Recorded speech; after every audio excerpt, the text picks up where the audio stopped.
Good morning. आज के blog में आप सभी का स्वागत है। आज के ब्लॉग में आपको ज़्यादा मज़ा तो नहीं आएगा, लेकिन हाँ, कुछ ज़रूरी चीज़ें आपको पता चलेंगी मुंबई के बारे में। आज के दिन मुझे केम हॉस्पिटल जाना है, यानी कि KEM, इसका फुल फॉर्म है किंग एडवर्ड मेमोरियल हॉस्पिटल, जो कि मुंबई के सबसे बड़े गवर्नमेंट हॉस्पिटलों में से एक है।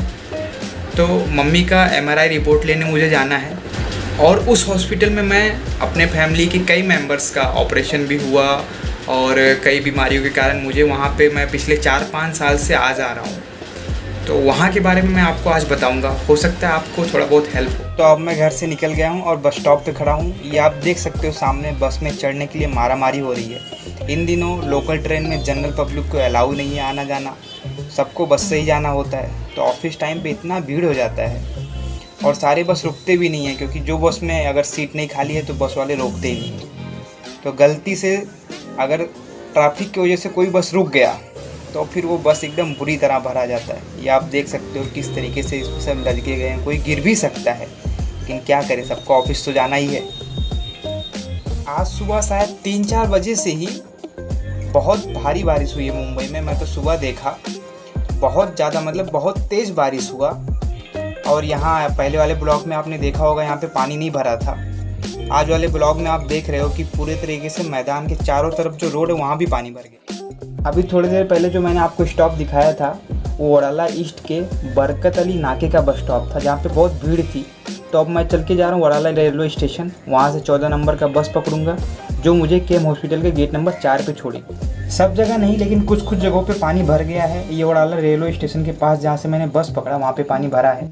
ये गेट नंबर 2 के सामने ही है केम हॉस्पिटल में, जहाँ से सबसे पहले जब हम आते हैं और हमारे पेशेंट का सिचुएशन इमरजेंसी वाला नहीं है, तो यहाँ से हमें 10 रुपये का पावती लेना पड़ता है, और फिर केस पेपर मिल जाता है, और फिर हम OPD में जाके दिखा देते हैं 8:30 बजे से 10:30 बजे के बीच। केम हॉस्पिटल के न्यू बिल्डिंग के बाजू में वैक्सीन लग रहा है।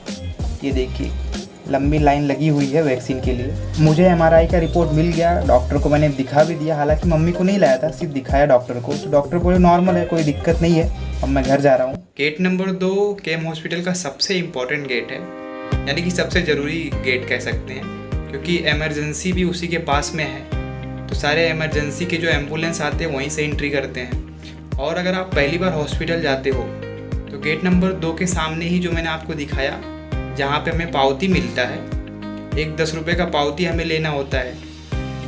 और उसके बाद अगर हमें कोई जनरल प्रॉब्लम है, जैसे बुखार, सर्दी, खांसी, बॉडी पेन, उसके बाद जो आपको प्रॉब्लम है उसका केस पेपर, और फिर जहाँ से हम केस पेपर लेते हैं वही हमें बता भी देते हैं कि हमें जाना कहाँ है।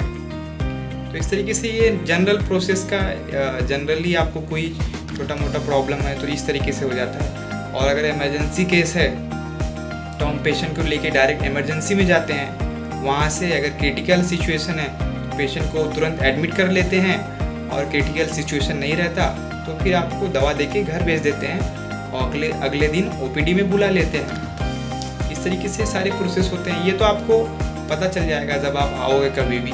बरेल में है केम हॉस्पिटल, अगर जो मुंबई में रहता है तो उसे तो ज़रूरी पता रहता होगा केम के बारे में। तो वहाँ के, जैसे कि गवर्नमेंट हॉस्पिटल है, तो हम सब जानते हैं कि गवर्नमेंट हॉस्पिटल के बारे में हम सबके पास कुछ ना कुछ एक्सपीरियंस होते हैं। तो 4-5 सालों से वहाँ पे ट्रीटमेंट चला मेरी फैमिली के कई मेंबर का। तो मेरा एक्सपीरियंस ऐसा है कि केम हॉस्पिटल में ट्रीटमेंट तो बहुत अच्छा होता है, लेकिन टाइम बहुत बहुत बहुत ज़्यादा लगता है, और बहुत ज़्यादा दौड़ना पड़ता है, और कोई हमारे पास ऑप्शन भी नहीं होता। हमारे पास 2 में से एक चीज़ तो होना ही होना चाहिए, या तो मनी हो जिससे हम प्राइवेट में ट्रीटमेंट करा लें, या तो टाइम हो। केम हॉस्पिटल में टाइम बहुत लगता है, मतलब जो कोई नया आता है उसे पता भी नहीं रहता कि हमें कहाँ जाना है। एक जगह से दूसरी जगह पे दौड़ना पड़ता है, दूसरी जगह से तीसरी जगह पे, और वो एक बार बोलेंगे आपको समझ में आए तो ठीक है, नहीं तो फिर आप जाओगे, भूलोगे, भटकोगे।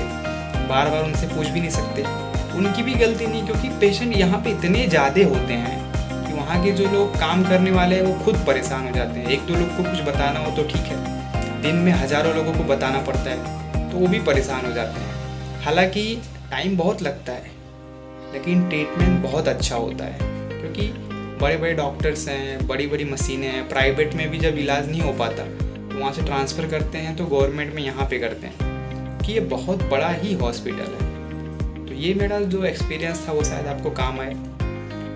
मैं तो नहीं चाहता कि आपको काम आए क्योंकि मैं नहीं चाहता कि आप में से किसी को भी केम हॉस्पिटल आना पड़े। केम क्या किसी भी हॉस्पिटल जाना बहुत बुरा होता है, या तो पैसे बहुत जाते हैं या तो टाइम बहुत जाता है और परेशानी बहुत होती है। तो हॉस्पिटल कभी ना जाना पड़े इसके लिए कुछ ना कुछ ज़रूर करिए, जैसे योगा, एक्सरसाइज और खान पान में ध्यान रखिए, नहीं तो फिर बहुत बुरी हालत हो जाती है हॉस्पिटल्स में। अगर आपको विश्वास नहीं है तो किसी दिन ऐसे ही केम हॉस्पिटल के 4A नाम का वार्ड है, गेट नंबर 3 के सामने। गेट नंबर 3 के सामने 4A का वो वार्ड है जहाँ पे सारे इमरजेंसी पेशेंट रहते हैं। वहाँ पे आके किसी दिन बस घूम जाइए, आपको अपने आप पता चल जाएगा कि हमारी क्या कीमत है। कीड़े मकोड़े की तरह वहाँ पे पेशेंट ट्रीट होते हैं। हर आधे एक घंटे में 2-4 डेड बॉडी वहाँ से निकलती है। तो ऐसा हमारे साथ या हमारे फैमिली मेम्बर के साथ ना हो, बाकी हम सिर्फ कोशिश ही कर सकते हैं। इसलिए कुछ ना कुछ हमें अपने हेल्थ के लिए ज़रूर करना चाहिए। इन सब में सबसे ज़रूरी है खुश रहना, मस्त रहना और अपने आप को स्वस्थ कैसा रखा जाए इस बारे में जानकारी रखना और फिर वो फॉलो करना। 10:50 हो गए हैं, तो आज के ब्लॉग में ही ख़त्म करते हैं और मैं भी सो जाता हूँ। Good night.